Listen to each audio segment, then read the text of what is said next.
Welcome to 9 TV Telangana news. ముందుగా headlines చూద్దాం.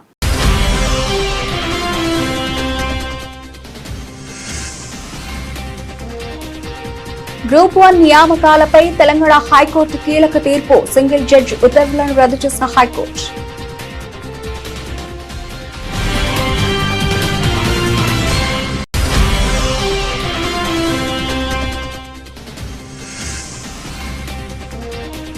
కేసీఆర్ ప్రభుత్వం చట్టాలను అతిక్రమించి ఫోన్ ట్యాపింగ్ చేసింది. గత ప్రభుత్వంపై సంచలన ఆరోపణలు చేసిన కేంద్ర మంత్రి కిషన్ రెడ్డి.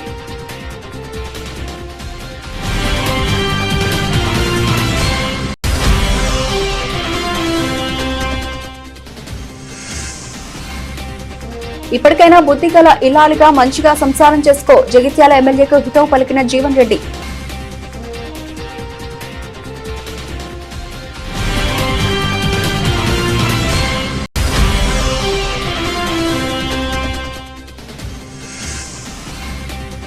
రెండున్నరేళ్లలో ₹1 పని చేయని రేవంత్ రెడ్డికి మున్సిపల్ ఎన్నికల్లో బుద్ధి చెప్పాలి. ప్రజలకు మాజీ మంత్రి పిలుపు.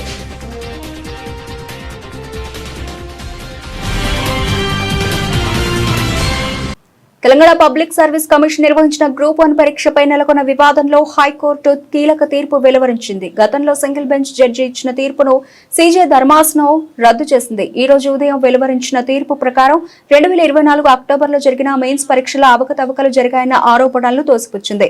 జవాబు పత్రాలను మళ్లీ మూల్యాంకనం చేయాల్సిన అవసరం లేదని స్పష్టం చేసింది. దీంతో గ్రూప్ 1 ఉద్యోగాలకు ఎంపికైన 562 మంది అభ్యర్థులకు ఊరట లభించింది. 2024లో నిర్వహించిన గ్రూప్ 1 పరీక్షలో మొత్తం 562 మంది అభ్యర్థులను టీజీపీఎస్సీ ఎంపిక చేసింది. ఎంపికైన అభ్యర్థులకు 2025 సెప్టెంబర్ 27న సీఎం రేవంత్ రెడ్డి నియామక పత్రాలు అందించారు. టీజీపీఎస్సీ నిర్వహించిన గ్రూప్ 1 మెయిన్స్ పరీక్షలకు సంబంధించి మూల్యాంకనంలో అవకతవకలు జరిగాయని, మార్కుల కేటాయింపులో పారదర్శకత లేదని పలువురు అభ్యర్థులు హైకోర్టును ఆశ్రయించారు. ఈ పిటిషన్ను విచారించిన single bench judge group 1 mains ర్యాంకింగ్లను రద్దు చేశారు. జవాబు పత్రాలను రీవాల్యుయేషన్ చేయాలని ఆదేశించారు. ఈ తీర్పుపై గ్రూప్ 1కు ఎంపికైన అభ్యర్థులతో పాటు టీజీపీఎస్సీ కూడా హైకోర్టులో అప్పీల్ చేసింది. కేసీఆర్ ప్రభుత్వం పౌర హక్కులను ఉల్లంఘిస్తూ చట్టాలను అతిక్రమించి ఫోన్ ట్యాపింగ్ చేసిందని కేంద్ర మంత్రి కిషన్ రెడ్డి ఆరోపించారు. భార్యాభర్తలు మాట్లాడుకున్న విషయాలను కూడా బీఆర్ఎస్ ప్రభుత్వంలో ట్యాప్ చేసి విన్నారని విమర్శించారు. సినిమా హీరోయిన్లు, పారిశ్రామికవేత్తలు, వ్యాపారులు మాట్లాడిన మాటలు కూడా ఫోన్ ట్యాపింగ్ లో గమనించారని కిషన్ రెడ్డి అన్నారు. మాట్లాడుకుంటే ఆ రోజు కేసీఆర్ ప్రభుత్వం ఫోన్ ట్యాపింగ్ చేసి విన్నది. ఆ రోజు సినిమా హీరోయిన్స్ ఎవరితో మాట్లాడుతున్నారో ఫోన్ ట్యాపింగ్ చేసి విన్నారు. ఏ రకంగా పారిశ్రామికవేత్తలు, వ్యాపారస్తులు మాట్లాడుకుంటున్నారో వాళ్ళ ఫోన్లను కూడా కేసీఆర్ ప్రభుత్వం విన్నది. విలేకరులు ఏం మాట్లాడుతున్నారో విలేకరుల ఫోన్లు ట్యాప్ చేశారు. ఏ రకంగా మీడియా మేనేజ్మెంట్ మాట్లాడుతున్నారో వాళ్ళ ఫోన్లు ట్యాప్ చేశారు. సొంత పార్టీ బీఆర్ఎస్ ఎంపీలు, బీఆర్ఎస్ ఎమ్మెల్యేలు, బీఆర్ఎస్ మంత్రులు ఎవరెవరు మాట్లాడుతున్నారో కేసీఆర్ కుటుంబం విన్నది. పోలీస్ అధికారులు ఎవరితో ఏం మాట్లాడుతున్నారో కేసీఆర్ ఫోన్లు విన్నాడు. భారతీయ జనతా పార్టీ నాయకులు ఎవరితో ఏం మాట్లాడుతుందో విన్నారు. అది దుబ్బాక్ ఎలక్షన్స్ కావచ్చు, హుజరాబాద్ ఎలక్షన్స్ కావచ్చు, ముడుగోడు ఎలక్షన్స్ కావచ్చు, జిహెచ్ఎంసీ ఎలక్షన్స్ కావచ్చు. ఆ రోజు బీఆర్ఎస్ ప్రభుత్వము అక్రమంగా, చట్ట వ్యతిరేకంగా పౌర హక్కులను కాలరాస్తూ కేసీఆర్ ప్రభుత్వము మా ఫోన్లను విన్నది. చివరకు మన పార్టీ ఆఫీసులో పనిచేసేటువంటి, బీజేపీ స్టేట్ ఆఫీసులో పనిచేసేటువంటి క్లర్క్ ఫోన్ కూడా కేసీఆర్ దుర్మార్గంగా మరి చట్టాన్ని ఉల్లంఘించి మరి అధికారాన్ని దుర్వినియోగం చేసి ఫోన్ ట్యాపింగ్ చేశాడు. కానీ ఈ రోజు ఏం జరుగుతున్నది? టీవీ సీరియల్ వస్తుంది కదా, సండే సండే లేకపోతే రోజు కూడా కొన్ని సీరియల్స్ వస్తాయి. ఆ సీరియల్ లాగా ఒకరోజు కేటీఆర్ నోటీసులు ఇస్తారు, వారం 10 రోజులు ఇక వస్తున్న నోటీసులు ఇస్తాము, విచారిస్తున్నాము, వాళ్ళు మాట్లాడతారు, వీళ్ళు మాట్లాడతారు. హరీష్ రావుకు నోటీసులు వస్తుంది, ఇక్కడ మాట్లాడతారు. చివరకు కేసీఆర్ కి నోటీసు వస్తుంది, మాట్లాడతారు. చర్యలు ఉండవు. కానీ చాలా గొప్ప పని చేసింది రేవంత్ రెడ్డి. ఏంటంటే ఒక డిఎస్పీ అధికారిని సిఐగా చేసింది, కేసులు గడపడి చేసింది. అందుకే ఈ రెండు పార్టీలు ఒకటే, దొందే కుటుంబ పార్టీలే. బీఆర్ఎస్ పార్టీ, కాంగ్రెస్ పార్టీకి ఈ రెండు పార్టీలకు బుద్ధి చెప్పాలా? ఈ తెలంగాణ ప్రజల ఆకాంక్ష నెరవేరాలంటే, ఈ పాలమూరు జిల్లా అభివృద్ధి జరగాలంటే, తెలంగాణ అభివృద్ధి జరగాలంటే, అవినీతి రహితమైనటువంటి పాలన రావాలంటే, నీతి నిజాయితీతో కూడినటువంటి సమర్థ పాలన రావాలంటే నరేంద్ర మోడీ గారి నాయకత్వంలో, నితిన్ నవీన్ గారి నాయకత్వంలో తెలంగాణలో బీజేపీ జెండా ఎగరాలి. జగిత్యాల ఎమ్మెల్యే సంజయ్ ఇప్పటికైనా బీఆర్ఎస్ పార్టీలోనే ఉన్నానని అనడం సంతోషకరమని కాంగ్రెస్ సీనియర్ నేత మాజీ ఎమ్మెల్సీ జీవన్ రెడ్డి అన్నారు. నీ సంసారాన్ని చక్కగా చూసుకోకుండా నా సంసారంలో చిచ్చు పెట్టాలని ఎందుకు చూస్తున్నావయ్యా అంటూ ఎద్దేవా చేశారు. సంజయ్ బీఆర్ఎస్ పార్టీలోనే ఉన్నాడని స్పీకర్ తీర్పిచ్చాడని, ఇప్పటికైనా బుద్ధిగల ఇల్లాలిగా మంచిగా సంసారం చేసుకో అంటూ కాంగ్రెస్ సీనియర్ నేత జీవన్ రెడ్డి హితవు పలికారు. సరే, ఎమ్మెల్యే గారు కూడా ఇది కాన్ఫరెన్స్ లో కూడా అంటే బీఆర్ఎస్ పార్టీలోనే కొనసాగుతున్నా, నేను బీఆర్ఎస్ పార్టీ అని చెప్పినట్టు కూడా నేను గమనించింది. సంతోషం నాయన. ఇప్పటికైనా ఏదైతుందో నువ్వు ఏ పార్టీలో ఉన్నావో నీకు గుర్తొచ్చినావు. ఇప్పటికైనా ఒక క్రమశిక్షణ గల పార్టీ నాయకుడిగా రాజ్యాంగ నిబంధనల మేరకు ఎవరమైనా కానీ చట్టసభకి ఎంపికైనటువంటి ఒక ప్రజాప్రతినిధులు మన బాధ్యతలు నిర్వర్తించాలి, మనం కొనసాగాలి ఎవరమైనా కానీ. ఇప్పుడు నీ సంసారం నువ్వు చక్కగా చేసుకో అని చెప్పాలంటే ఆయన సంసారం ఆయన చక్కగా చేసుకోకుండా నా సంసారంలో ఎందుకు చిచ్చుపెట్టే ప్రయత్నం చేస్తున్నావా? బుద్ధిగల్ల ఇల్లాలుగా స్పీకర్ గారు తీర్పు వచ్చినాకనైనా ఎవరి సంసారం వాళ్ళు బాగుండాలని కోరుకోరే? నీ సంసారానికి నేను అడ్డుపడతాను ప్రయత్నం చేస్తలేను కదా. నీ సంసారం నువ్వు చక్కగా చేసుకుంటావు, నా సంసారాలు చిచ్చు పెట్టకంటు, నా కుటుంబం చిచ్చు పెట్టకంటూ, నా కాంగ్రెస్ కుటుంబం చిచ్చు పెట్టకంటూ. దాన్ని గౌరవించాలి. దాని భిన్నంగా ఉందనుకునే వాళ్ళు ఏదైతే దానికి ఉన్నటువంటి ఒక న్యాయ పరిశీలన ఏ విధంగా ఉంటుందో తెలిపి అటెంప్ట్. నేనేమంటున్నా, ఇప్పుడు అది అమల్లో ఉంటుంది బాబు, అది న్యాయబద్ధంగా ఉందా ఏ విధంగా ఉందా కానీ, బట్ ఇవాళ యాజ్ ఆన్ దిస్ డే అది ఇవాళ అమల్లో ఉంటుంది. దాని తదుపరి మరి న్యాయస్థానం పరిశీలన అప్పీల్ అవన్నీ ఏమవుతుందో తెలియదు. But as on this day ఏదైతే ఉందో స్పీకర్ గారు ఆయన బీఆర్ఎస్ పార్టీ ఎమ్మెల్యేగా తీర్పిచ్చారు. కాంగ్రెస్ పార్టీ ప్రజలకు ఇచ్చిన హామీల గురించి ప్రశ్నిస్తే రేవంత్ కళ్లు నెత్తికెక్కి నోటికొచ్చినట్టు మాట్లాడుతున్నాడని మాజీ మంత్రి బీఆర్ఎస్ ఎమ్మెల్యే హరీష్ రావు ఆగ్రహం వ్యక్తం చేశారు. అసలు అది ఒక ముఖ్యమంత్రి మాట్లాడే భాషేనా అని నిలదీశారు. బూతులు మాట్లాడడం తప్ప 2.5 ఏళ్లలో ఒక్క రూపాయి పని కూడా చేయని రేవంత్ రెడ్డికి మున్సిపల్ ఎన్నికల్లో బుద్ధి చెప్పాలని ప్రజలకు మాజీ మంత్రి పిలుపునిచ్చారు. రేవంత్ రెడ్డి కళ్ళు మూసుకుపోయిన అధికారంతో నోటికొచ్చినట్టు అడ్డదిడ్డం మాట్లాడుతుండు. మేము అసెంబ్లీలో ఎప్పుడన్నా లేచి గట్టిగా అడిగినాం అనుకో, నేను మొన్న అడిగినా ఏమైందా 4,000 పెంచాను అని అడిగినా, ఇంకెప్పుడు ఇస్తావు అంటే నీ లాగులో తొండలు జరగొడతా అంటాడు. నువ్వు 4,000 ఇరా అంటే లాగులో తొండలు జరగొడతా అంటాడు. అరే మహిళలకు మహాలక్ష్మి 2,500 ఎప్పుడు ఇస్తావురా అంటే నీ పేగులు మెడలేసుకొని తిరుగుతా అంటాడు. అరే తులం బంగారం ఎప్పుడు ఇస్తావా రేవంత్ రెడ్డి? ఎలక్షన్లు అప్పుడు తులం ఇస్తా అంటివి, ఆ తులమేమో కానీ 1,60,000 తులం అయిపోయింది. అది కేసీఆర్ ఉండగా 80,000 ఉండే, ఈ రేవంత్ రెడ్డి ఏమంటే వచ్చిండో అది 1,60,000 అయింది. అయిందా?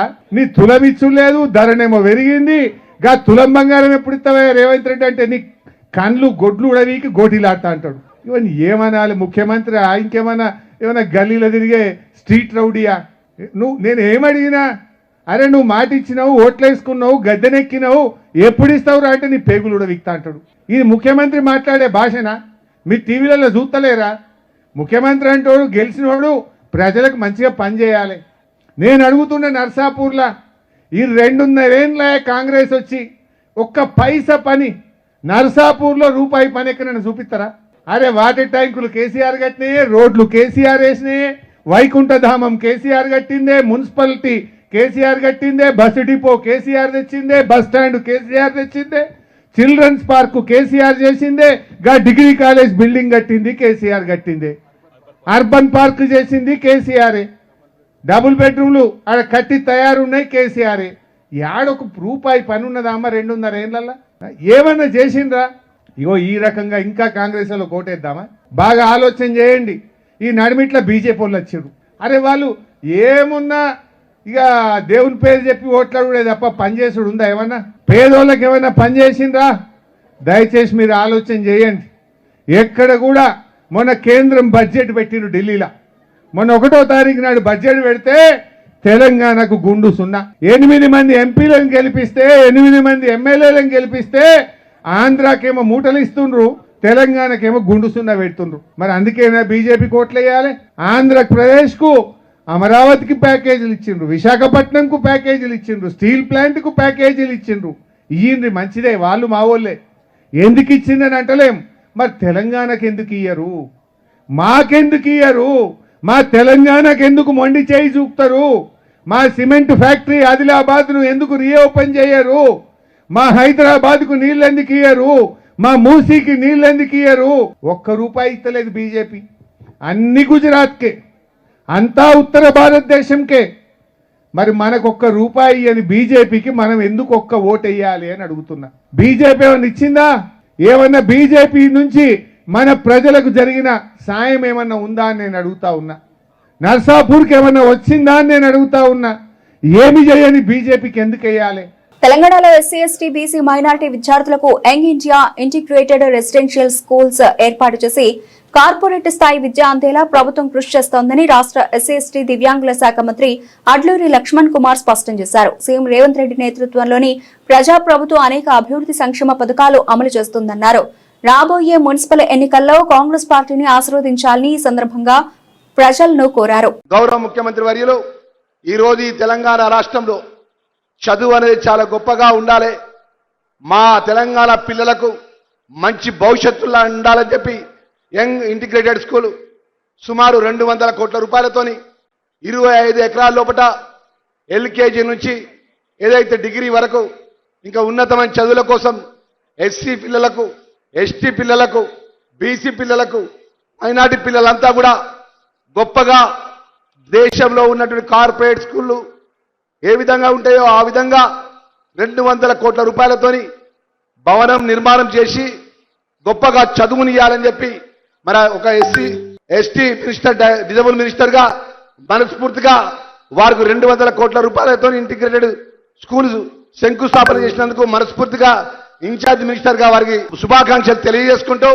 మరి ఇంత పెద్ద ఎత్తున వచ్చినటువంటి మా చెల్లెలకు, అక్కలకు, మా తల్లులకు, మా అన్నలందరికీ కూడా రేపు జరగబోయే ఏదైతే మున్సిపల్ ఎన్నికల్లో 2 సంవత్సరాల లోపల మీకు అందించిన అనేక సంక్షేమ కార్యక్రమాలు కానీ, ప్రజాపాలన గౌరవ ముఖ్యమంత్రి నేతృత్వం లోపల, వేదికపై పెద్దల నేతృత్వం లోపల జరగబోయే మున్సిపల్ ఎన్నికల్లో మీ ఆశీర్వాదం ఉండాలని చెప్పి కోరుకుంటూ సెలవు తీసుకుంటున్నాను. Thank you very much. Municipal ఎన్నికల వేళ బీజేపీ జాతీయ అధ్యక్షుడి పర్యటన తెలంగాణలో ఆ పార్టీ బలహీనతకై నిదర్శనమని ఎమ్మెల్సీ టీపీసీసీ అధ్యక్షులు మహేష్ కుమార్ గౌడ్ అన్నారు. 8 మంది ఎంపీలు, 2 కేంద్ర మంత్రులు ఉన్న బడ్జెట్ లో రాష్ట్రానికి న్యాయం చేయలేకపోయినా మీరు తెలంగాణలో ఏ ముఖం పెట్టుకుని ఓట్లు అడుగుతున్నారని ప్రశ్నించారు. మిగతా రాష్ట్రాలకు భిన్నంగా ఇక్కడ కాంగ్రెస్ ప్రభుత్వం సీఎం రేవంత్ రెడ్డి నేతృత్వంలో తెలంగాణ రైజింగ్ 2047 లక్ష్యంగా రాష్ట్ర ప్రణాళికలు రూపొందిస్తూ దేశ అంతర్జాతీయ సంస్థల నుండి పెట్టుబడులను ఆకర్షిస్తూ ఉంటే కేంద్రం మాత్రం రాష్ట్రంలో పరిశ్రమల ఏర్పాటుకు సహకరించడం లేదని ఆరోపించారు. తెలంగాణలో మున్సిపల్ ఎన్నికలు జరుగుతూ ఉన్నాయి. జాతీయ అధ్యక్షుడు తెలంగాణకు ఎందుకు వస్తున్నారు? ఇక్కడ వారి పరిస్థితి జీరో కనబడతా ఉంది. దానికోసమే జాతీయ అధ్యక్షుని తీసుకొని తెలంగాణకి వచ్చి మళ్ళీ మత విద్వేషాలను రెచ్చగొట్టి దాంట్లో నుంచి లాభం పొందాలనే ప్రయత్నంలో భాగంగానే స్థానిక మున్సిపల్ ఎన్నికల కొరకు ఒక జాతీయ అధ్యక్షుడిని తెలంగాణకి తీసుకొస్తున్నారంటే వారు ఎంత దీనావస్థలో ఉన్నారో బీజేపీ పార్టీ దీనివల్ల అర్థమవుతా ఉంది. సంతోషం, మొదటిసారిగా తెలంగాణకు వస్తూ ఉన్నారు. వారికి కూడా కొంత తెలంగాణ పరిస్థితి తెలవాలి. మీరు రెచ్చగొడితే రెచ్చిపోయే ప్రజలు తెలంగాణ వారు కాదు. మేమందరం కూడా పరిపూర్ణమైన హిందువులమే. మేమందరం కూడా రోజు పొద్దున్నే దేవుడి పూజ చేసుకునే వాళ్ళమే. కానీ మీలాగా దేవుళ్ళని రాజకీయాల్లోకి లాగి తద్వారా లబ్ధి పొందే ప్రయత్నం కాంగ్రెస్ పార్టీ ఎప్పుడు చేయదు. తెలంగాణకి వస్తున్న జాతీయ అధ్యక్షుడు తెలుసుకోవాల్సిన అంశాలు, ఈ రాష్ట్రంలో బీజేపీ పార్టీకి 8 మంది పార్లమెంట్ సభ్యులు గెలిపించినారు ప్రజలు. అది కూడా ఆనాడు మత దిగ్గజాలు రెచ్చగొడితేనే ఈ 8 మందిని ఇచ్చారు. సంతోషం. దాంట్లో 2 కేంద్ర మంత్రులు. నవీన్ గారు ఆన్సర్ చెప్పాలి. 8 మంది పార్లమెంట్ సభ్యులు, 2 కేంద్ర మంత్రులు ఉండి తెలంగాణకి ఏమిచ్చారు? బడ్జెట్లో ఏ ముఖం పెట్టుకొని తెలంగాణకు ఓట్లాడడానికి వస్తూ ఉన్నారు మీరు?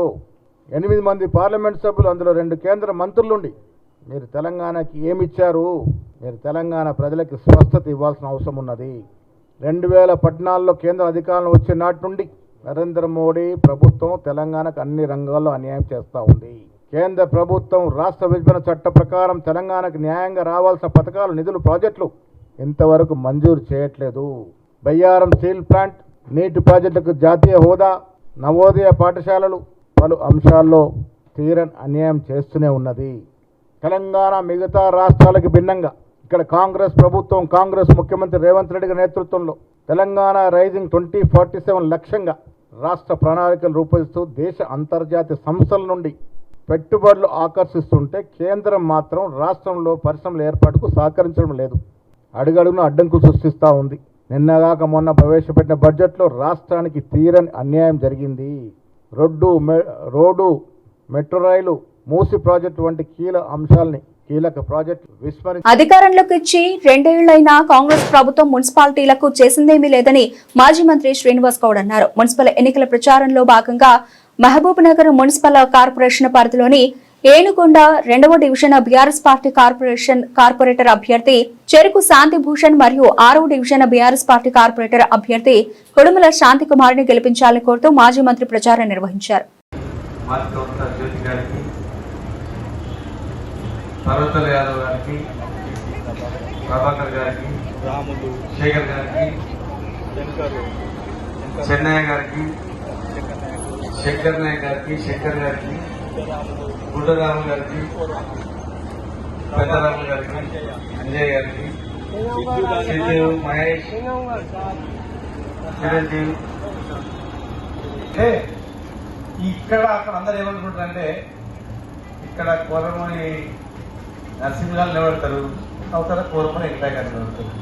ఆడళ్ళు అయితేనేమో జ్యోతి నిలబడుతుంది, ఇప్పుడు పొడవు నిలబడుతుంది, అవతల మన నిలబడతారు అనుకుంటారు. అందరు ఫిక్స్ అయ్యింటారు. అందరు ఈసారి ఏమైనా నిలవలేదు అనుకుంటారా? ఇన్నిసార్లు మేము ఉన్నాం, కొత్తల్లో కూడా అవకాశం ఇద్దాం. మేమే ఉండాలి, మేము పని చేస్తున్నాం. మమ్మల్ని చూసి వాళ్ళకి ఏమైనా పని చేసినా కూడా వీళ్ళైనా అనుకుంటున్నాం.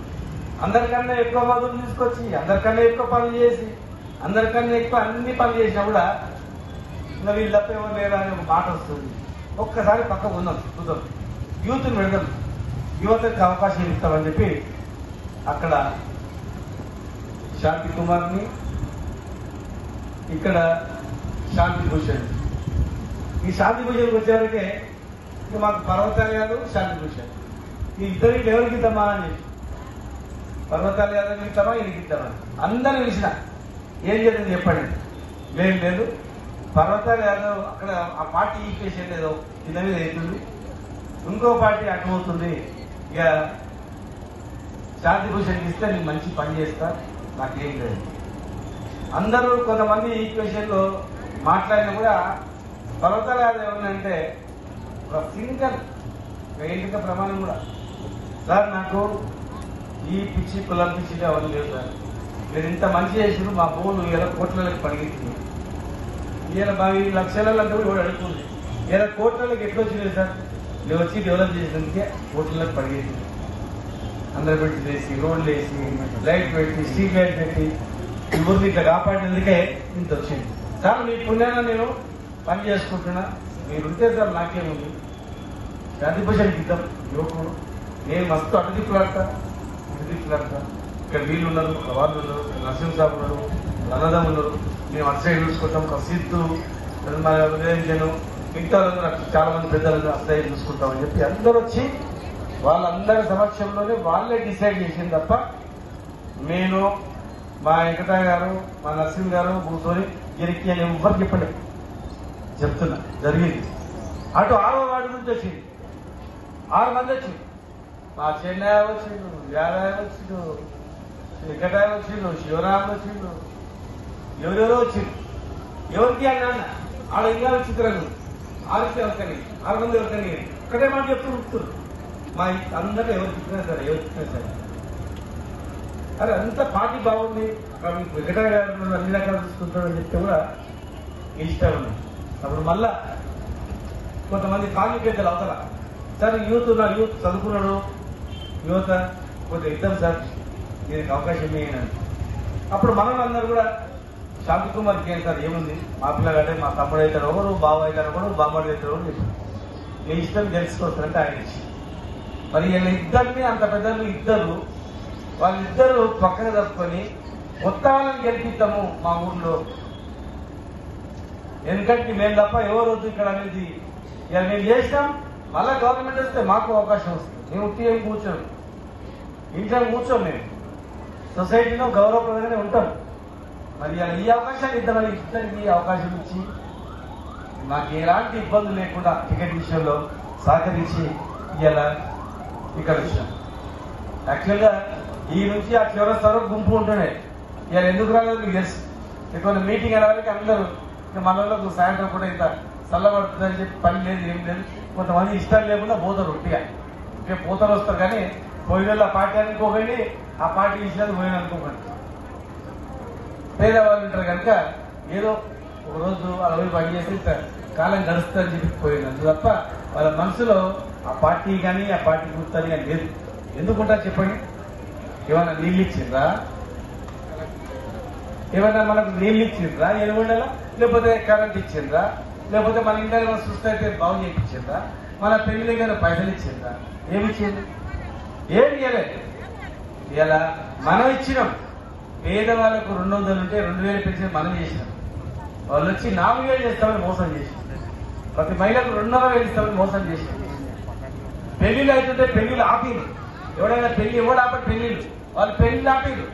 నవంబర్లో పెళ్లిళ్ళు ఆపి పెళ్లిళ్ళు వాయిదా వేసుకొని మీరు డిసెంబర్లో వేసుకొని తులం బంగారం ఇస్తామని ఇచ్చిండ్రా? మాసం బంగారం ఇచ్చిండ్రా? కేసీఆర్ కిట్ కూడా బంద్ చేసి మంచినీళ్ళు మేము మంచిగా నీళ్లు శుద్ధి చేసి పంపుతుంటివి, ప్యూర్ వాటర్. ఇప్పుడు మురికి నీళ్ళు వస్తున్నాయి, కనుక నీళ్లు కూడా సాఫ్ చేసి పంపుతలేదు. పెన్షన్ కూడా కట్ చేస్తున్నారు. ఇస్తానంటే ఏ హామీ రాలేదు. ఎనుగొండలో అప్పుడు పుట్టియక విగ్రహము చిన్న రోడ్డు ఉండే.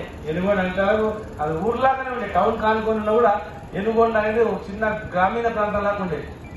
ఇలా ఎనుగొండ అనేది పెద్ద దర్వాజా లాగా కార్పొరేషన్ రాగానే ఎంటర్ కాగానే ఎనుగొండ శివారు పిస్తా నుంచి ఇట్లా స్టార్ట్ చేయగానే అద్భుతంగా మహబూబ్నగర్ అనేది అద్భుతంగా అయింది. ఎనుగొండకి ఎంటకి వచ్చిన వాళ్ళు ఏం ఎనుగొండనే అర్థం అనుకుంటారు. ఇక ఎనుగొండ అంటే అబ్బా ఏ ఎనుగొండ ఏనుగులో కొండ ఏనుగంట కొండ అని అంటే ఎందుకంటే ఆ రోజు ఎందుకంటే నీళ్ళు ఉండకుండే, మన ఇస్త్రీవాడలో గరీబ్ మోరీలు ఉండకుండే, వాసన ఉంటుండే, మోరీలు తీసుకోవడం రాకుంటుండే, చీకటి ఉంటే రాత్రి పూట చిన్న చిన్న ఇండ్లు ఉంటుండే. అని ఇవాళ మనం ఎనుగొండలో ఊరు మొత్తం రోడ్ వైండింగ్ అయితే ఊర్లో ₹1 ఎవరికేలే, కానీ ఎనుగొండలో మాత్రమే మంచిగా ఇల్లు 100 గదాలు పోతే 1000 గదాలు ఇచ్చిన 5 మంది అన్నదమ్ములు ఉంటే 10 మంది అన్నదమ్ములు ఉంటే అందరికీ జాగాలు ఇచ్చిన పోయిన వాళ్ళకి ఏమి ఇవ్వకపోయినా ఇప్పుడు ఈ జాగాలన్నీ కూడా చూడండి. 2014లో 5,000 గజం అని దొరుకుతుంది. ఇలా 20-30 వేలు అంటే కూడా దొరుకుతుందా? దొరుకుతుంది. ఆ మూల కమ్మతే కూడా ఉంటారు. ఎందుకంటే గౌడు కొనకూడదు. ఇంకా 4 రోజుల్లో పెద్ద పెద్ద ఇండస్ట్రీస్ ఇస్తాం, పెద్ద పెద్ద కంపెనీలు ఇస్తాం. ఎనుగొండలో పైన 2 రూమ్లు ఉంటే కూడా 10,000 ఇస్తాం సార్ రూమ్ కిరాయికి అనే స్థాయికి తీసుకొస్తాం. చదువుకున్న మీ పిల్లలకు ఉద్యోగాల అవకాశం కలిగిస్తాం. ఇలా పెద్ద హాస్పిటల్ కట్టినాం. ఎవరి గురించి కట్టినాం? పేదవాళ్ళ గురించి కట్టినాం. చూడండి, ఎనుగొండ నుంచి లెఫ్ట్ కింద దిగితే రోడ్ల మీదనే బొందలు మంచి కాంపౌండ్ కట్టినాం, నీళ్ళ ట్యాంకర్లు కట్టినాం. మీ అందరికీ దురదృష్టం ఏంటంటే మళ్ళా గవర్నమెంట్ వస్తే ఇల్లు ఇస్తా అని చెప్పి కట్టి రెడీగా పెట్టినా, కానీ మీ దురదృష్టం ఏంటంటే గవర్నమెంట్ పోయింది. ఆ రోజు ఎస్సీ వాళ్ళని చెప్పిన ఎస్సీలకు కానీ బీసీలకు కానీ ఎన్నికల్లో ఎనుగొండ శివాలు కట్టినా దాదాపు 670 ఇల్లు ఎవరికి చేయలేదు. అవి కేవలం ఎనుగొండలో ఉన్న వాళ్ళకి మాత్రమే అని చెప్పి చెప్పినాం. కానీ ఇలా కట్టిన ఇల్లు కనీసం కరెంటు కనెక్షన్ ఇస్తే పోయి కొంతమంది ఉంటారు, నల్ల కనెక్షన్ ఇస్తే పోయి ఉంటారు. అఫీషియల్ గా రికార్డులో కూడా నేను రాసిన ఇది కేవలం ఎనుగొండ వాళ్లకు, ఎనుగొండ భూమి, ఇది ఎనుగొండ శివార్లో ఉన్నటువంటి గవర్నమెంట్ భూమి. దీన్ని ఇక్కడ ఒక్క ఇల్లు కూడా లేనటువంటి పేదలు ఉండదు, నాకు ఇల్లు లేదనే వాళ్ళు ఒక్కరు ఉండొద్దు, అందుకే కట్టించదని చెప్పి అది ఇంతమంది లోపలనే కోడ్ వచ్చింది. కానీ అలాట్మెంట్ చేయాలి. కొంతమందికి అలాట్మెంట్ చేసి పట్టాలు కూడా ఇచ్చినాం. ఆమెకు తాళాన్ని ఎందుకు అపాయిస్తాం? వాడు కట్టినోడు కాడు, బునాది తీసినోడు కాడు, ఇంత బొర వేసినోడు కాడు, సున్నం వేసినోడు కాదు. సున్నం కూడా వేసినాడు. ఇంకేనంటే మొగులమ్మ తీసిన ఇంటి తాళం కూడా తెలియదు. అరే మేము మొగులమ్మ తాళమే వాడు ఇచ్చేది, నీవే బాగా దాపుతావు. ఇల్లు చెప్తున్నా, నీ ఇల్లు కాగితం ఉంది, బాగా దాపుతావు. కట్టె పట్టుకో, గుప్ప కట్టె పట్టుకొని పోయి తాళం నిలగొట్టిపోయి ఇల్లు ఎవడైనా వస్తే అనుకో, నా ఇంట్లో నీళ్ళు గల్ల పట్టుకొని నీకు గవర్నమెంట్ ఇచ్చి పట్టా ఇచ్చిన తర్వాత మీరు భయపడకని చెప్తాను. రిజల్ట్ చెప్తున్నా, అవసరం చెప్తున్నా. పట్టా ఇస్తే వాడేవాడు ఆ ఇంటికి యజమాని మీరు. దీపం పెట్టుకో, కరెంట్ ఇవ్వకపోతే దీపం పెట్టుకో, కన్నీళ్ళు పెట్టుకొని ఆడ ఉండు. పొద్దుగాల పోయి సాయంత్రం రా. నీకు ఇచ్చిన ఇంటి మీద అధికారం ఎవరు లేదు. నువ్వు కావాలంటే పోలీస్ స్టేషన్ పోయి దరఖాస్తు పెట్టు. నా ఇంటికి ఎవడో తాళం వేసిండు అని యాక్షన్ తీసుకోండి అని దరఖాస్తు పెట్టండి. ఎస్సీలు అయితే ఎస్సీ కమిషన్ పోయి పెట్టండి, బీసీలు అయితే బీసీ కమిషన్ పోయి పెట్టండి. ఎవరికి అధికారం లేదు. వాళ్ళు కట్టినా, ఎవరు కట్టినా ఇల్లు మేము కట్టినాం. నగరానికి 4 వైపులకు మేము ఇల్లు కట్టినాం, మీకు ఇచ్చినాం. మిగతా ఇల్లు కూడా మీరే, ఓన్లీ ఎన్నుకుంటలేదు. ఆ రోజు అలాట్మెంట్ అయిన తర్వాత రేవంత్ రెడ్డి బుద్ధి కుక్కతూక లాంటిదంటూ మాజీ మంత్రి హరీష్ రావు తీవ్ర వ్యాఖ్యలు చేశారు. సీఎంపై ఘాటు వ్యాఖ్యలు చేశారు. నువ్వు మంచిగా మాట్లాడితే మేం కూడా మంచిగా మాట్లాడతామని పేర్కొన్నారు. హార్వర్డ్ పోయి మారతాడు అనుకున్నా కానీ కుక్కతోక వంకర లెక్కనే ఉంది రేవంత్ రెడ్డి బుద్ధి అంటూ ధ్వజమెత్తారు. రేవంత్ రెడ్డి అహంకారంతో మాట్లాడుతున్నాడు, కళ్ళు నెత్తికెక్కి మాట్లాడుతున్నాడు. ఇవాళ ప్రజలు నీకంటే తెలివైన వాళ్ళు రేవంత్ రెడ్డి. అబద్ధాలు ఒక్కసారి అడగలుగుతావు, ఒక్కసారి నమ్ముతారు అబద్ధాల్ని. ఎప్పుడు నువ్వు ఆడే అబద్ధాలు ప్రజలు నమ్మరు. ప్రజలు మనకంటే తెలివైన వాళ్ళు. నీ అబద్ధాలతో ఒకసారి గెలిచినావు. ఇవాళ రైతు బంధు ఎందుకేలే? ఇప్పుడు యాసంగి పంట ఫిబ్రవరి వచ్చింది. మా మెదక్లో రైతులు లేరా? మున్సిపాలిటీలో రైతులు ఉండరా? ఆయన అనుకుంటుండు ఊర్లలో రైతులు ఉంటారు, మున్సిపాలిటీలో రైతు బంధు వేయకుండా ఓట్లు పట్టాయి అనుకుంటుండు. యాసంగి పంటకు ఎగ్గొట్టిండు. ఫిబ్రవరి నెల వచ్చినా ఇప్పటిదాకా రైతు బంధు డబ్బులు రాలే. బిడ్డ రేవంత్ రెడ్డి 11వ తారీఖులోగా రైతు బంధు రాకపోతే పట్టణాల్లో ఉండే రైతులు నిన్ను చీరి సింతగట్టరు. నిన్ను నీ కాంగ్రెస్ పార్టీ నీ సంగతి చెప్తారు రైతులు. నీ లాగుల తొండలు జొరగొట్టారు రైతులు. జాగ్రత్త అని చెప్పి హెచ్చరిస్తా ఉన్నాం. నీకే వస్తుంది ఆ భాష, మాకు రాదా ఏంది? నువ్వు ఒకటంటే మేము 2 అంటాం. నువ్వు మంచిగా మాట్లాడితే మేము మంచిగా మాట్లాడతాం. నువ్వు భాష నోరు జారితే మేము కూడా జారవలసి వస్తుంది. జాగ్రత్త అని హెచ్చరిస్తా ఉన్నాం. ఈయనేదో హార్వర్డ్కు పోయిండు, ఆడేమో చదువుకొని వచ్చిండు, జరేమన్నా బుద్ధిమంతుడు అవుతాడేమో అనుకున్నా. కుక్కతోక వంకర అన్నట్టు ఈయన బుద్ధి ఎప్పుడు వంకరనే. ఈయన మారడిగా, ఈయన మారే రకమే కాదని అర్థమైపోయింది జనాలకు. నీకు టైం వచ్చినప్పుడు తప్పకుండా బుద్ధి చెప్తారు. బులెటిన్ ముగించే ముందు హెడ్లైన్స్ మరోసారి.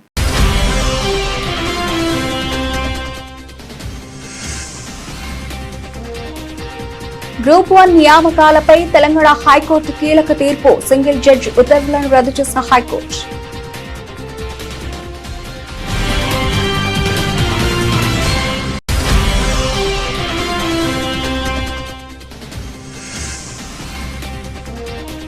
కేసీఆర్ ప్రభుత్వం చట్టాలను అతిక్రమించి ఫోన్ ట్యాపింగ్ చేసింది. గత ప్రభుత్వంపై సంచలన ఆరోపణలు చేసిన కేంద్ర మంత్రి కిషన్ రెడ్డి.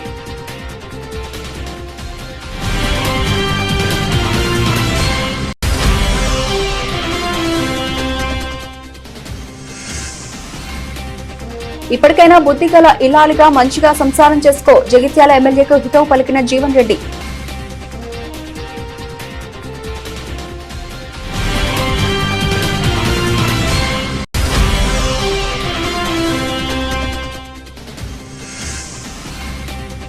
రెండున్నరేళ్లలో ₹1 పని చేయని రేవంత్ రెడ్డికి మున్సిపల్ ఎన్నికల్లో బుద్ధి చెప్పాలి. ప్రజలకు మాజీ మంత్రి పిలుపు.